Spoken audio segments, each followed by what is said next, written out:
மது விலக்கு கோரி போராட்டம் நடத்தி வரும் மாற்றுத்திறனாளிகளை தேமுதிக தலைவர் விஜயகாந்த் இன்று நேரில் சந்தித்தார். டிசம்பர் 3 என்ற இயக்கத்தை தொடங்கியுள்ள மாற்றுத்திறனாளிகள் மதுவிலக்கை வலியுறுத்தி சென்னை மெரினா கடற்கரையில் நேற்று உண்ணாவிரதத்தில் ஈடுபட்டனர்.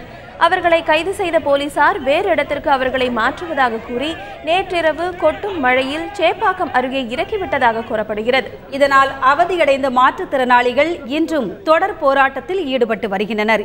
இந்நிலையில் இன்று தேமுதிக தலைவர் விஜயகாந்த் அவர்களை நேரில் சந்தித்தார். போராட்டம் நடத்துபவர்களுக்கு தேவையான துணிகளை வழங்கிய அவர் பின்னர் செய்தியாளர்களிடம் பேசுகையில் காவல்துறையினர் மாற்றுத்திறனாளிகளை தாக்கியது கண்டிக்கத்தக்கது என்றார். மாற்றுத்திறனாளியை பார்த்துட்டு வந்துடுறேன்னு வந்தேன். அதனால வந்திருக்கேன். வந்து அவங்களுக்கு பெட்ஷீட்டு அவங்க நேற்று நான் டிவியில் பார்த்தேன். நேற்று மழையில் நனைஞ்சுக்கிட்டு இருந்தாங்க. ஆனால் ஏசி ரொம்ப அடித்து அவங்க மின்சம் பண்ணதாக சொல்கிறாங்க. எதுக்காக அடிக்கிறீங்க? அவங்க மாற்றுத்திறனாளி கோர்ட் ஆர்டர் இருக்கு, எதுவும் அடிக்க கொடுத்துன்னு கூடாது. அவங்க போராட்டம் தான் அவங்கள போய் ஏற்றி இறக்கி இருக்கணும், இறக்க வேண்டிய இடத்துல இருக்கணும். எதுக்காக அடிக்கிறாங்க?